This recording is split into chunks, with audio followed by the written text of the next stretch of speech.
So we're off to the gorgeous surroundings of the Bannau Brycheiniog or Brecon Beacons this week for the folklore of mountains and hills. Now the park is actually made up of the Bannau Brycheiniog mountains, which are the highest in southern Britain. 3 more ranges surround them, so there are plenty of mountains in this area. Now the highest point is actually Pen y Fan at 886 metres above sea level. Now according to Marie Trevelyan, so it's unclear how common this belief actually was, dragons and flying serpents could be found among the Bannau Brycheiniog. Yet it's fairies that appear in many of the stories, as we'll discover in this week's episode of Fabulous Folklore. Hello there and welcome to Fabulous Folklore, the podcast for all things folklore, occult and just a bit weird. I'm your host, Icy Sedgwick, blogger, fantasy author and your guide into these rather mysterious realms. I've got some rare things to show you, so come on in, take a look around, but be careful not to touch anything. These things sometimes bite. Well, hello there, and welcome back to Fabulous Folklore with me, your host, Icy Sedgwick. I do hope that you're well, and I want to start this episode by noting that while it does mark Armistice Day here in the UK, 11th of November does also have another meaning, one that many people may have forgotten, at least in the UK, because at one point it was the feast of St Martin of Tours, or Martinmas. Other places do still celebrate, although we don't, most likely because of the fact that we obviously have Armistice Day instead. Now, much like St Swithin's Day in July, there is actually weather folklore attached to the day, which is why I want to mention it. So if Martinmas is warm, we'll see a harsh winter. Yet if Martinmas is icy, we'll see a warm Christmas. So pay attention to the weather today.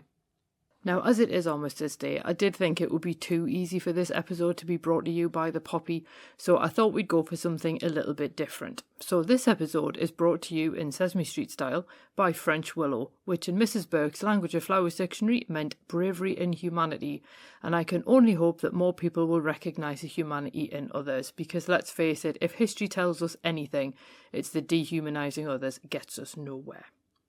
But on with the folklore. So as I said in the introduction, we are off to the gorgeous surroundings of the Bannau Brycheiniog, and I am probably going to mangle that pronunciation, but I am trying my best. Now there is actually a lovely link with my focus on Northumberland last week. So where the Northumberland National Park and most of Kielder Water and Forest Park are an international dark sky park, the Bannau Brycheiniog National Park is Wales's only international dark sky reserve. So long may we cherish these sites where we can wonder at our night sky. Now, until earlier in 2023, most people knew the national park as the Brecon Beacons. But here's the thing. A lot of people made a big deal about the name being changed, but nobody actually changed the park's name to Bannau Brycheiniog. That's because that was always its Welsh name, since the park came into existence in 1957.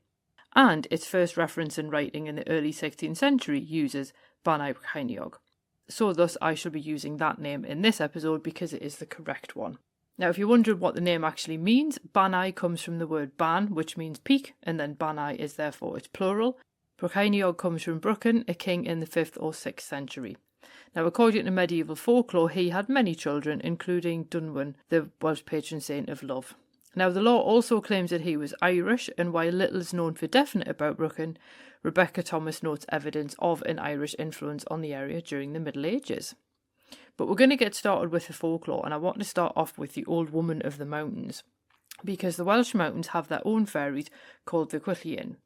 Now, Wirt Sykes describes them as, and I quote, female fairies of frightful characteristics, end quote, explaining that they, quote, haunt lonely roads in the Welsh mountains and lead night wanderers astray, end quote. I love that phrase, night wanderers. It just sounds really evocative. But anyway, Mara Starling, who obviously I have had on the podcast, describes them as, and I quote, the spirits of the untamed wilds of the Welsh mountainous regions, end quote. Now, Sykes referred to one of these Gwyllion as the Old Woman of the Mountain, and she took the form of a poor old woman wearing a four-cornered hat with her apron thrown over her shoulder. And put simply, anyone who saw her either at night or on a misty day always lost their way. Now, to further compound the lost person's terror, they would see her up ahead of them and then assume that she was a real person who could help set them right, so they would hurry to catch up with her, although she never looked back, and then they could never catch her up either. Now, one man named Robert Williams apparently endured such an encounter on the Black Mountain in the national park, and he even ended up stumbling into a marsh, at which point he heard a vicious cackle. Now, he realised that the old woman might actually be one of these ghouls, and drew his knife. The old woman vanished, and Sykes suggests that this is due to the fairy's fear of knives, although it could also be a general fairy dislike of iron. There's something generally quite terrifying about the idea of a figure who just will not help you, and then eventually you realise that you've actually been led to your doom, which, would suck quite substantially. Now, our next story takes us to the lake of Llyn-y-Fan-Fach, which does lie within the national park, and it is the site of a legend of a fairy woman that is actually rather popular and also famous, which is why I've included it here. Now, there are different versions, as you get with pretty much any story, but the general gist runs as thus. A mortal man encounters the woman as she emerges from the lake. Entranced by her beauty, he obviously tries to get her attention, and he tries offering her some of his bread. She refuses, saying that it's too hard, and she returns to the water. Somewhat discouraged, the farmer goes home, and he tells his mother about it. So she sends him back to the lake the following day, this time with unbaked bread, which I'm taking to literally mean dough. The girl reappears, again declines, this time saying that the bread's too moist. So the farmer again goes home, feeling very disheartened, and this time she then sends him back to the lake with half-baked bread instead. He waits all day, and just when he's sure that she's not actually going to make an appearance, lo and behold, she appears and he offers the bread. This time she agrees to be his wife, but she also gives only one condition, that she'll leave if he ever strikes her 3 times without cause. Now, there are different variations, and in one of them the girl's father makes him choose between his identical daughters to test the farmer's love. But the couple marry, and the girl brings with her a dowry of plenty of fairy animals, including cattle. Surprisingly for a fairy story, they actually live happily, and she bears him 3 sons. One day they were heading to a christening, and the farmer went to fetch his gloves while she went to fetch a pony from the field. When he came back outside, she was still standing where he'd left her, and she hadn't actually gone to get the pony. So the farmer tapped her on the shoulder with one of the gloves to get her attention. This, it turned out, was strike 1. The next occurred at a wedding. The fairy wife suddenly burst into tears, and the farmer hurried over. He tapped her on the shoulder to get her attention so he could ask what the matter was. But this, it turned out, was strike 2. Now, the farmer seemed to get the message about tapping her unprovoked, until many years later at a funeral. The wife suddenly began laughing, and the farmer became very, very aware of the horrified looks of the people around them. He touched her arm, asking her to mind where she was, but the wife stopped laughing. She reminded him of the condition that she'd given him and left. She and all of the animals that she'd brought as part of her dowry walked into Llyn-y-Fan-Fach. Now, the fairy woman didn't disappear entirely, as you might imagine that she would, because she did reappear to her sons, and she actually taught them how to heal the sick. So she revealed the healing properties of plants, and they went on to become the physicians of Mothervai. So while the story didn't end happily for the couple, the sons wrote down what they had learned and thus passed on their knowledge to their descendants. And as I say, that is quite a popular story in the area. We are also going to have a look at another lake, which might seem weird to focus on in an episode about mountains and hills, but I kind of feel that you can't really have mountains and hills without some kind of body of water. And this particular lake is kind of right in the middle of the Bannau Brycheiniog, and it actually has 3 stories associated with it. And this is the lake of Llyn-y-Fan-Fach. It actually lies near Penarvan and Corn D, which are the 2 highest peaks of the mountains. Now, one of the legends spoke of an old woman at the lake, and apparently she preyed on those who were either trusting or gullible, so children in particular were an easy target. Like other creatures that found ways to lure their victims into water, the old woman had a favourite method, which was music. Now, this had the advantage of grabbing her victims' attention as well as luring them to their doom. Where other water creatures like the Kelpie or Jenny Greenteeth seemed to drown people as either food or for fun, this old woman did apparently seem to have a different motivation. According to the legend, she needed to drown 900 victims to regain her beauty and achieve immortality. The legend doesn't say what number she'd gotten up to. Now, the next legend I do actually quite like, and it's again a bit of a good cautionary tale, while also revealing how stupid people can sometimes be. But this is the legend of the Mayday Door. And as you might have imagined, in this particular legend, a doorway appeared in a rock beside the lake every May Day. If you were brave enough to pass through, you would find yourself in a passage. And if you were brave enough to pass through that, you'd find yourself in an enchanted garden on an island in the middle of the lake. Now, if you're saying, but there is no island in the middle of that lake, then that, my friend, is part of the magic. Those on the island could see the lake shore, but those on the shore couldn't see the island. Now, the legend continued that the garden boasted gorgeous flowers, beautiful butterflies, and various types of songbirds.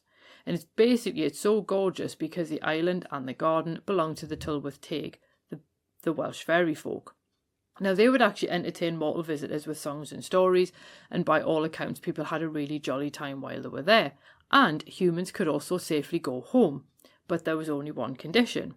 They couldn't take anything from the garden or the island with them, which, if you ask me, sounds perfectly fair. But of course, humans being humans, one visitor didn't heed their condition, and he decided that yes, he'd had a really nice time, he'd eaten really well, and he'd drunk really well, and he'd been entertained by all of these stories and songs and everything, but that wasn't enough. No.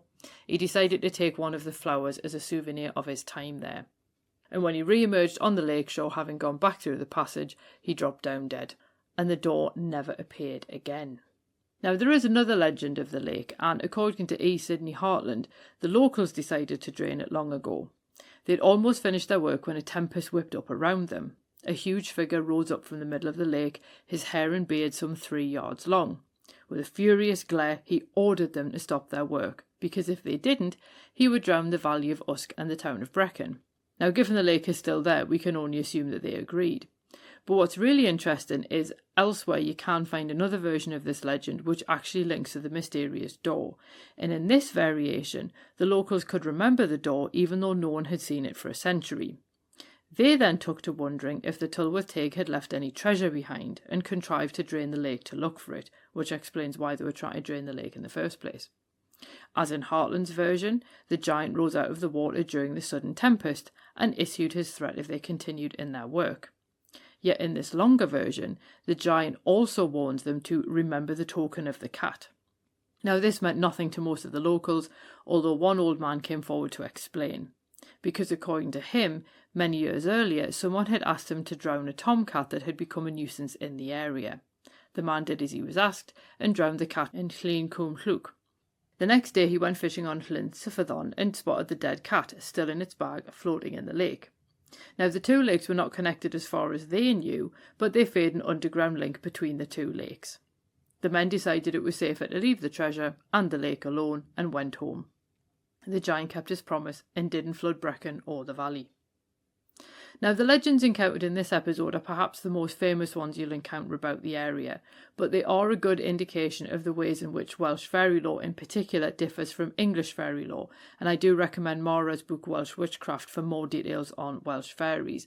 And one of the things that I think is really interesting, if you're familiar with English fairy lore, is the idea that English fairies can, yes, sometimes be quite helpful. They can sometimes act as almost benevolent employers in the case of a lot of the midwife stories until you cross them. Whereas the Tylwyth Teg, on the other hand, in this particular story with the door, they offer you a really jolly time and all you have to do is not take any of their stuff with you, which I think is perfectly fair in a lot of ways. So I thought that was really interesting.